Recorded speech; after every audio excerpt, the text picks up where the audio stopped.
Assalamualaikum warahmatullahi wabarakatuh. Pada pertemuan kali ini, kita akan mendiskusikan terkait dengan uji normalitas dan juga uji homogenitas.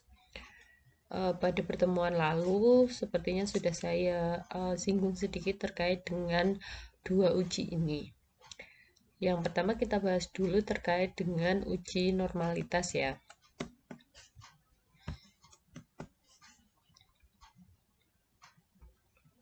Uji normalitas itu fungsinya untuk menentukan data yang kita miliki itu apakah itu terdistribusi normal atau bisa kita katakan apakah data itu diambil dari populasi yang terdistribusi normal atau tidak. Kemarin kita sudah diskusikan di awal bahwa data dalam statistika itu pendekatannya adalah kalau rumus-rumus yang digunakan itu lebih pada data yang terdistribusi normal, artinya bentuk data, sebaran datanya, pusatan datanya itu memusat di tengah. Min, modus, dan mediannya terletak di tengah. Sehingga kalau kita gambarkan dalam bentuk grafik, grafiknya berbentuk seperti gunung sempurna begitu ya. Nah, uji normalitas ini dilakukan karena data yang kita miliki itu berasal dari sampel. Nah, padahal ketika kita mau melakukan uji statistik, pendekatan yang digunakan itu adalah beberapa rumus yang digunakan, misalnya uji beda, itu uji T misalnya. Nah, uji T itu menggunakan pendekatan bahwa data yang dimiliki, data yang diujikan itu adalah data yang terdistribusi normal. Nah, ini kan kita punyanya adalah data sampel, sedangkan kita mau mengeneralisir uji hipotesis tadi untuk populasi, sehingga ketika kita memiliki data sampel dan kita mau uji beda rata-rata atau mungkin uji varian analisis variansinya, itu kita perlu melihat apakah sebaran datanya normal atau tidak, sehingga kita bisa menentukan rumus mana sih yang mau kita gunakan untuk menganalisis data yang kita miliki. Karena setiap rumus pada misalnya uji beda rata-rata itu ada yang untuk data yang terdistribusi normal, pendekatannya untuk data yang terdistribusi normal, ada yang untuk memang data tidak terdistribusi normal. Nah, sebelum kita menentukan tadi, maka kita perlu tahu apakah data yang berasal dari populasi ini sampelnya, data sampel yang kita miliki itu normal atau tidak. Sehingga kita perlu uji normalitas. Nah, uji normalitas itu ada banyak sekali. Di antaranya ada Chi-square, Kolmogorov-Smirnov, Lilliefors, sama Shapiro. Nah, uji-uji normalitas ini ada beberapa asumsi yang digunakan sehingga kita bisa menentukan uji normalitas mana yang mau kita gunakan tergantung dari terpenuhinya asumsi yang dari data yang kita miliki. Nah, nanti mungkin kelompok penyaji akan menyampaikan terkait dengan ini asumsi-asumsi dari uji normalitas ini. Nah, misalnya di sini saya tunjukkan dua berkaitan dengan uji normalitas, uji Chi-square sama uji Lilliefors ya. Chi-square ini lebih ke arah data yang parametrik. Nah, metode Chi-square ini menggunakan pendekatan penjumlahan penyimpangan data observasi tiap kelas dengan nilai yang diharapkan. Jadi melihat penyimpangan dari data amatan dengan data grafik ideal gitu ya. Nah, prinsipnya menentukan frekuensi harapan dari 3 kuantitas, yaitu frekuensi total, rata-rata, dan deviasi baku. Sehingga kita menggunakan derajat kebebasannya itu K-3. Nah, ini rumus yang digunakan dalam C-square. Nah, ini O itu adalah nilai observasinya, E itu adalah nilai ekspektasinya. Ini berdasarkan tabel normal ya, tabel normal yang ada. Kemudian N itu adalah banyaknya data. Nah, ini contohnya asumsi yang kita gunakan ketika kita menggunakan uji C-square.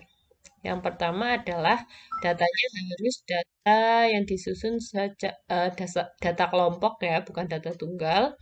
Kemudian ini digunakan untuk menganalisis data sampel yang ukurannya cukup besar. Tapi ini data sampel ya, tetap data sampel, tapi cukup besar. Batasannya adalah 30. Nah, untuk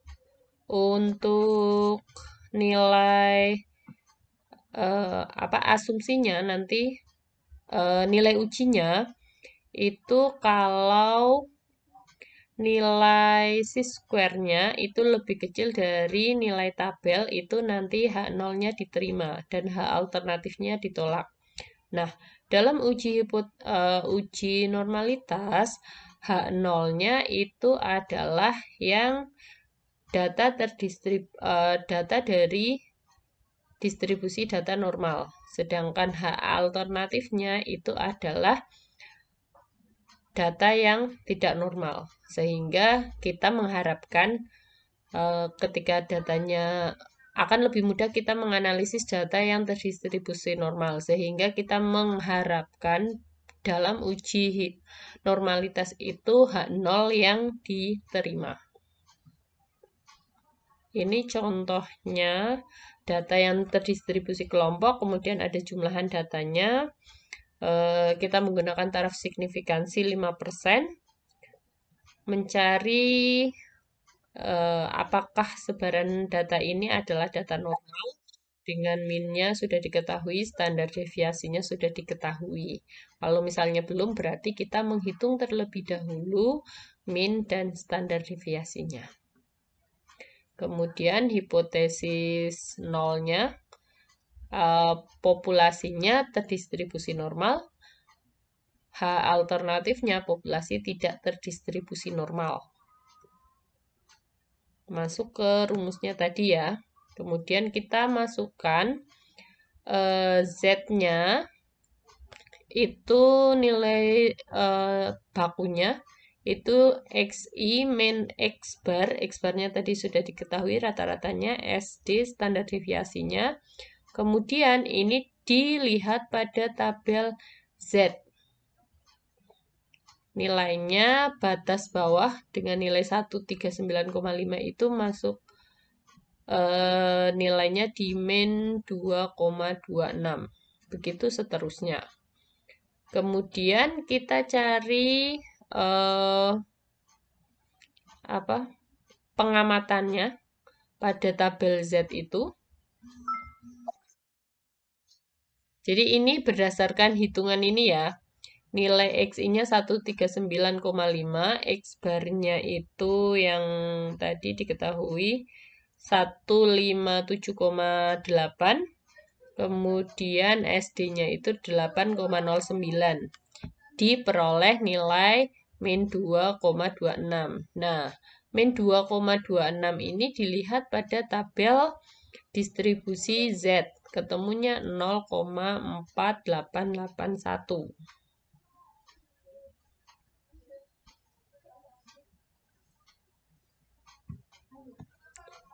Begitu kita lihat seterusnya, min 1,64 kita lihat pada tabel Z, ketemunya 0,4495. Nah, ini rentangan ini kita cari nilai harapannya 0,0386 atau ini dikurangi ini gitulah. Ketemu yang sebelah sini. Oh, ini adalah frekuensinya tadi. Kemudian EI itu tadi nilai harapan dikalikan jumlahnya 7, ini dikalikan ini, ketemu yang sebelah kanan. Baru kita masukkan ke dalam rumus C square-nya. Ketemu nilai 0,427. Nah, derajat bebasnya tadi K dikurangi 3 ya kalau C square. Berarti K-nya itu adalah panjang kelasnya. Panjang kelasnya yang tadi sebentar. Datanya itu dari ini ya, 40 sampai 45. Panjang kelasnya 40, 41, 42, 43, 44. Berarti ada 5 panjang kelasnya 5 satuan. Dikurangi berapa? 3, ketemu 2. Dilihat pada tabel C square-nya. Dengan taraf signifikansi tadi 5%, derajat bebasnya 2, ketemu nilai C square-nya 5,991. Nah,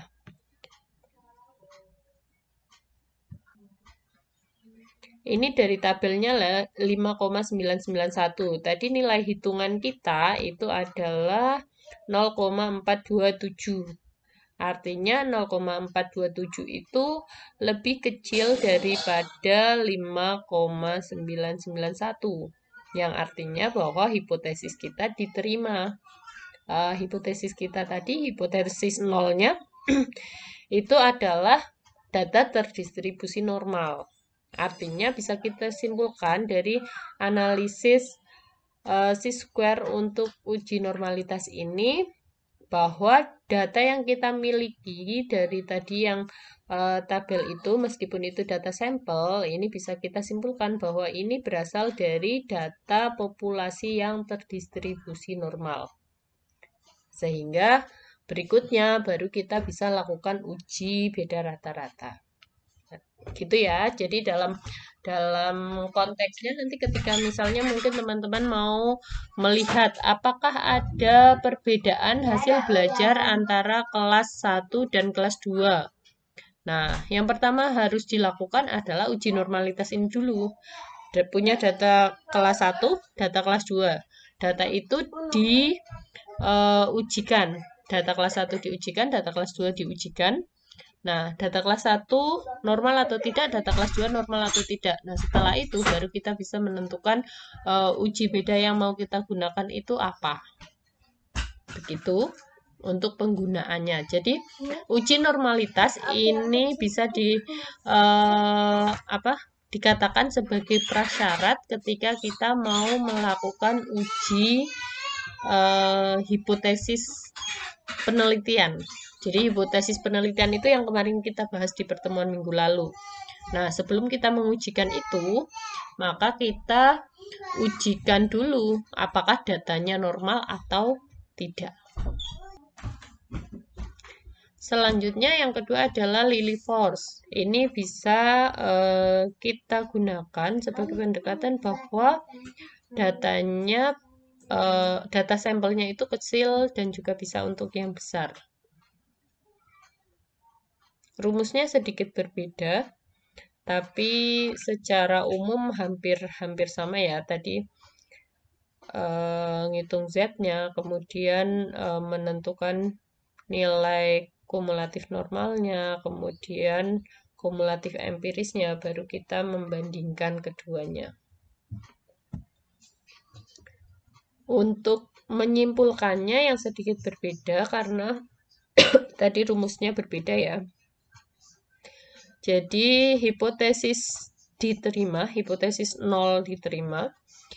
Itu kenapa saya menyebutnya hanya hipotesis ya? Harusnya hipotesis 0 sebenarnya. Tapi ketika kita melakukan pengujian hipotesis, baik itu hipotesis penelitian atau hipotesis pada uji normalitas, itu yang kita ujikan adalah H0-nya. Jadi boleh kita menyebutnya hipotesis diterima atau ditolak. Itu sebenarnya kita mengatakan bahwa itu hipotesis nol, tapi lebih jelasnya kalau kita menyebutkannya hipotesis nolnya diterima gitu. Hipotesis nol diterima itu kalau nilai selisihnya itu kurang dari nilai tabel Lilliefors.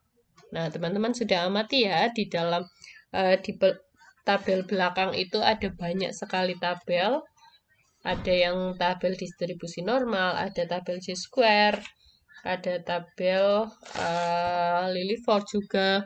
Nah, itu karena keterpakaiannya berbeda-beda, sehingga tergantung dari uji statistik yang kita gunakan.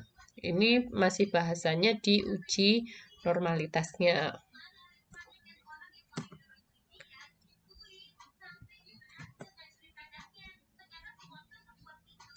Begitu untuk hipotesisnya sama ya. Tadi hipotesis nol adalah data yang terdistribusi normal. Kalau alternatifnya data tidak terdistribusi normal.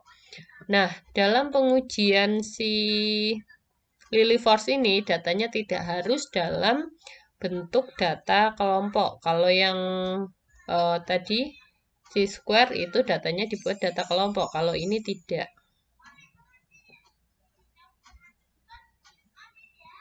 Nanti cara menghitungnya bisa dipelajari sendiri. Kemudian untuk derajat bebasnya tidak digunakan. Pengujiannya tadi penerimaan dan penolakannya, syarat penerimaan dan penolakannya sudah saya sampaikan. Nah, ini contohnya.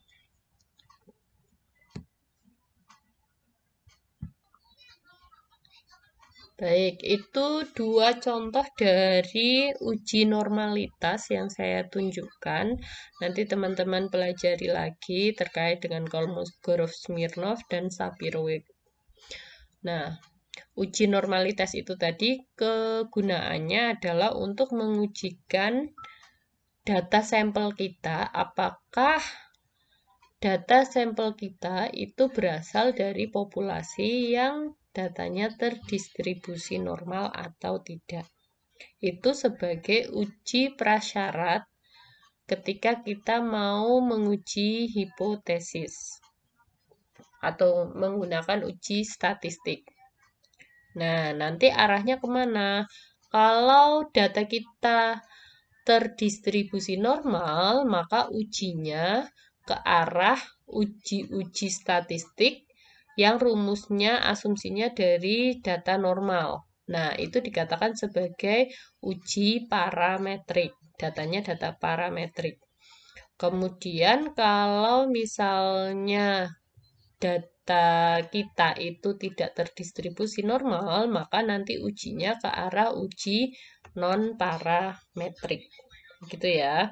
Jadi nanti ketika kita melakukan uji beda rata-rata, itu ada yang parametrik, ada yang non-parametrik. Nah, yang parametrik itu rumusnya dari asumsi bahwa datanya terdistribusi normal. Kalau yang non-parametrik, pendekatannya dari data yang terdistribusi tidak normal. Sehingga syarat uji normalitas ini harus terpenuhi terlebih dahulu. Nah, selain uji normalitas, kita juga ada beberapa uji yang mensyaratkan data itu berasal dari variansi yang sama atau disebut data homogen. Kalau kita bahas di pertemuan ketika kita bahas deskriptif, statistik deskriptif itu ketika kita melihat persebaran dari data, maka kita bisa melihat apakah data itu homogen atau tidak. Jadi penyimpangan data terhadap rata-ratanya itu hampir sama atau tidak begitu. Nah, karena lagi-lagi ini data kita dari sampel, maka kita perlu melihat apakah data dari populasinya itu homogen atau tidak. Nah, untuk bisa melihat itu, kita mengujinya dengan uji homogenitas. Karena kita nggak mungkin menghitungnya ya, karena data kita sampel, dan kita tidak bisa menduga-duga, hanya menduga-duga dari data sampel dengan tanpa pendekatan rumus. Jadi statistika itu sudah mempermudah kita untuk mengetahui dari populasinya berdasarkan sampelnya, data sampel. Kita punyanya data sampel, kita mau melihat populasinya seperti apa. Tapi ini lagi-lagi tidak 100% benar, karena kita ketika melakukan uji statistik kan pasti memberikan tingkat kesalahan, kemungkinan kesalahannya 5%, 1%, yang kemarin kita bahas sebagai taraf signifikansi. Nah, dalam pengujian hipotesis itu ada, pengujian homogenitas itu ada beberapa, yaitu diantaranya homogenitas variansi dan juga uji Bartlett. Nah, untuk hipotesisnya, hipotesis uji homogenitas itu H0-nya adalah variansinya sama. Ini kalau datanya dari ada dua kelompok, berarti hanya 2. Kalau 3 ya 3. Kalau banyak ya berarti hipotesisnya untuk semua data. 5 kelompok ya berarti ada 5 data gitu ya, 5 variansi. Kemudian hipotesis alternatifnya adalah tidak semua variansi sama. Artinya dari kalau ketika kita melakukan uji masing-masing 1 dan 2, 2 dan 3, kita bisa melihat, oh yang homogen itu sebenarnya yang mana? 1, 2, atau 2, 3, atau 1, 3, gitu. Sehingga H alternatifnya tidak semua variansi sama. Artinya bisa kata tidak sama dengannya di sini, di variansi 1 dan 2, atau mungkin di 2 dan 3. Itu tergantung dari nanti hasilnya ketika kita ujikan satu-satu. Kemudian untuk langkah-langkahnya uji Bartlett tadi, dengan mencari nilai F-nya. Jadi kadang menyebutnya adalah uji F, uji Bartlett gitu ya. Bartlett ya. Untuk syarat ujinya atau penyimpulannya nanti ketika F hitungnya kurang dari F tabel itu disebut homogen. Nah, F hitungnya kita cari dengan ini, F tabelnya kita lihat di tabel dengan derajat derajat kebebasannya N-1. Ini contohnya data yang ada, membandingkan antara data kelompok X dan Y. Kita bandingkan, kita cari variansinya dulu, variansi sampelnya. Kemudian kita bandingkan antara yang variansi besar ke kecil, ketemu F hitungnya sekian. Kemudian ini datanya sejumlah 10, jadi derajat kebebasannya adalah 9. Nah, kita lihat di tabel F itu ketemu 3,18, sehingga hasilnya adalah F hitung kurang dari F tabelnya. Sehingga hipotesis nolnya diterima, yaitu X dan Y berarti berasal dari populasi yang homogen.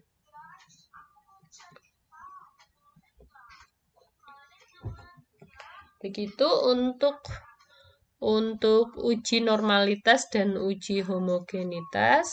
Nanti bisa ditambahkan oleh kelompok penyaji terkait dengan kedua uji ini, tetapi garis besarnya sudah saya sampaikan. Nanti mungkin terkait dengan teknis bagaimana menghitung masing-masing begitu ya. Semoga apa yang saya sampaikan ini menambah pemahaman teman-teman. Saya cukupkan. Wassalamualaikum warahmatullahi wabarakatuh.